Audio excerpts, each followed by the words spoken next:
Hello everyone, welcome to XEP and our review of the SteelSeries Arctis Nova Pro wireless headset for Xbox here in 2024. SteelSeries did provide us with a review unit, so feel free to keep that in mind as we go through. The Arctis Nova Pro wireless headset is the best headset that I've ever used, bar none, in gaming or otherwise. While its initial price point of $350 does place it on the higher end of gaming headsets, my 400 plus hour experience served to not only justify the cost, but then necessitate that I make this my daily driver for all audio endeavors, music, gaming, what have you. Given that price point, though, may be daunting for some, it's worth examining whether or not this is a value for your dollar approach. Now, anyone who's ever experienced a SteelSeries product knows, whether it's mid-range or high-end, that they are delivering quality.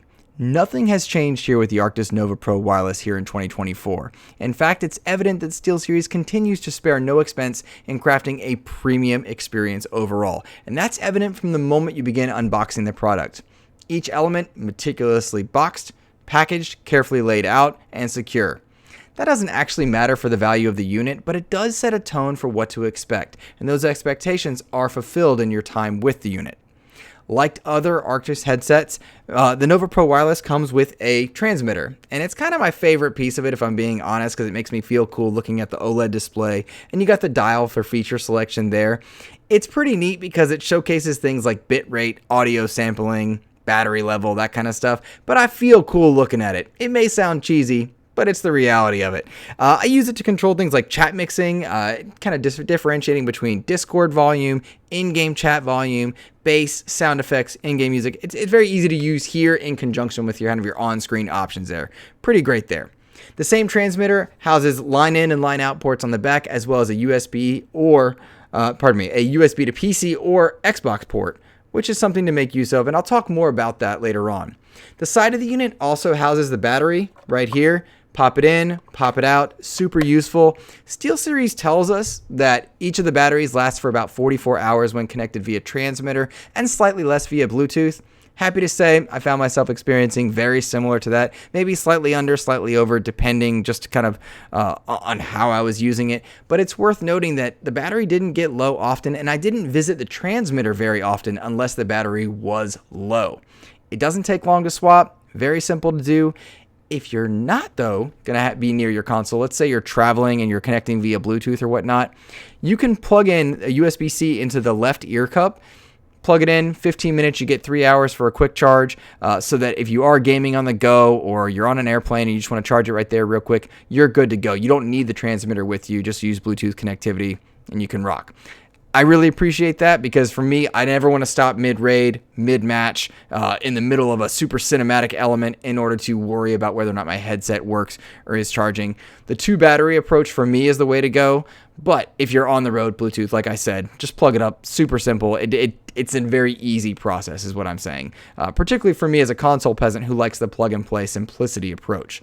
Now, let's see, I wanted to also talk about each of the ear cups. Super comfortable. They're sealed with these magnetically sealed ear cups there. They're silver on the right side. You can actually adjust them and have different aesthetics. Booster packs is what they call them from SteelSeries, but they're basically color designed accents. You can swap out the ear cups and the ski band, and you can get different colors like red, blue, mint, pink. They've got a whole range of them. They cost about $30 a pop to swap out, but I gotta tell you, I'm partial to the silver and white look for the review unit they sent us. That's that white Xbox version. I like the silver on there, but I could see some people wanting to go with their different colors. Again, aesthetics are cool. They make you feel cool when you got a good looking headset, but it's a matter of comfort for me. And it's that ski band that's become kind of a staple of SteelSeries that stands out as being the best aspect of their headsets. They are the most comfortable headsets in the world, largely for me, due to that ski band there. If you've ever used a low-end or mid-range headset that kind of has that hard plastic, you start to get that headache and feel like your head's being compressed. That doesn't happen with the Nova Pro Wireless, which I really appreciate. Each version of SteelSeries seems to iterate and improve upon it, and it's no exception here. This is a lightweight headset for sure. You've got the memory foam faux leather ear cups there that adjust to different sizes of head shapes, ear shapes. Whether you've got piercings, whether you're wearing glasses, you still get that comfortable feel of the headset, and you don't sacrifice form factor either. And to me, that's kind of a cool thing. At least as a content creator, I want my headset to look good. I also want it to feel good, especially in longer podcast sessions, if I'm working with and listening to music throughout. And again, those long gaming sessions that I think many of us are guilty of having. Something to keep in mind.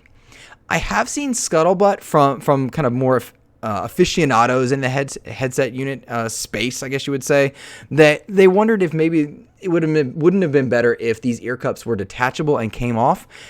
I gotta tell you, I feel like that's a bit of a trivial gripe. I like simplicity in a headset, something that just works. And I feel like if we added the complexity of swapping out these ear cups, it might go so far as to push some people away. In my experience, rather, it didn't. Now, a quick and minor note that I want you to keep in mind if you're a multi-console gamer. Xbox makes use of proprietary technology for its audio, which means you need an Xbox-specific unit if you want your headset to work on your Xbox. So if your daily driver is an Xbox and you occasionally pick up that Switch or utilize your PlayStation, you're going to want an Xbox-specific unit. If you're a PlayStation user that sometimes uses an Xbox, you're going to want to pick up the Xbox-specific unit. You can use this unit on your Switch, on your PC, on your PlayStation by way of Bluetooth or hardline, but it won't work on your Xbox unless you have the Xbox version. It's kind of a nice cheat as far as Xbox users go, but it's a sad conceit on the PlayStation side. So just be aware of that while you're shopping. If you are not an Xbox owner, you can just get the PlayStation version. But if you do want to make use of it on an Xbox, know that it will work on your Switch, your PlayStation, your PC. So it goes. In addition to being the most comfortable headset that I have ever used, bar none, the audio quality is the best I've ever heard, without a doubt. You can do all the tweaks and the adjustments and the equalizers, and I think a lot of people are going to make use of that. While it's been marketed at the Nova Pro Wireless to the console gaming space, a lot of people are going to use that plug-and-play simplicity, something that I actually prefer, and just kind of little tweaking here and there. SteelSeries does have a Sonar software that lets you use all kinds of equalizers that really let you adjust the low end, high end, impactful bass and range of sounds that you get. It's fun because, the music sounds incredible. The sound effects in games are really impressive. But I would find that when I was playing, I'd kind of start grinning to myself because I felt like I had a competitive advantage hearing footsteps around corners, hearing like little in-game audio cues that something was happening before other people. It made me feel like I was a better player. By no means was I. It did not change my KD or anything else, but it felt cooler, which was just something that was kind of neat. Just keep it in mind. It worked for me, so it goes.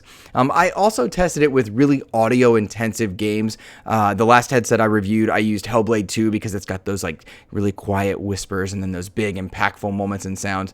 It was that much better in the Arctis Nova Pro Wireless, which was a really nice treat. I mean, games that really put a lot into audio design, music as well, movies, whatnot, they sound like an absolute joy on this headset. So bar none, something I really do recommend. And again, they've got that Sonar software on PC and Mac that if you want to make use of, you certainly can really do audiophile style adjustments.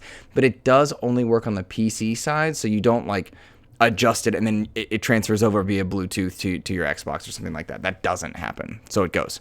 Now, I've talked about the right ear cup housing the battery and Bluetooth controls. Just swap it out real quick. There you go.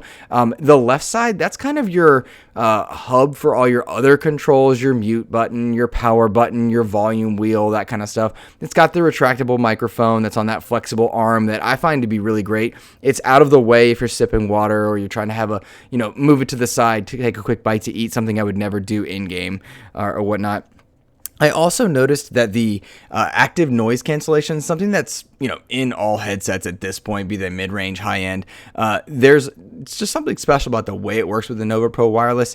I would, snack for testing purposes, mind you. I would snack and munch on some things, and my teammates did not pick up on that. I also noticed that it cleared out things like, my neighbors mowing the lawn, or if my wife's downstairs having a conversation on the phone, that kind of thing. They didn't hear that, and that was largely due to smart voice voice and ClearCast AI noise cancellation, which was really kind of a nice treat. It was just a nice improvement to see. If you haven't picked up a headset recently, just the improvements on active noise cancellation, it was great. And I had no idea what was happening outside just because it cleared out all those sounds, which was awesome for sure.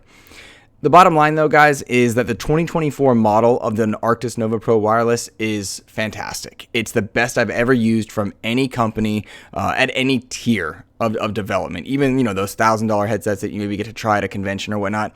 The Nova Pro Wireless beat it out, and I was really impressed by that.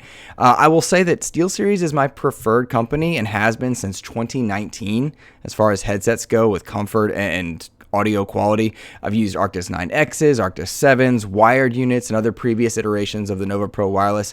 Now in 2024, it's just remarkable to me the subtle tweaks and improvements they've had. I grant you it's a $350 unit, and that's going to be a kind of a steep buy-in, but this headset's going to serve you for 2, 3, 4, maybe even 5 years without kind of falling so far down the totem pole that you're behind. So it's an investment in terms of your gaming experiences, and I think it's one that you'd be well served to do. All right, that's going to be it from us. If you enjoyed this review or found it helpful, please consider hitting the subscribe button, becoming a channel member, or even supporting us over on Patreon. It helps us bring great content to people like you. That's it for me. Have a great day. Take care.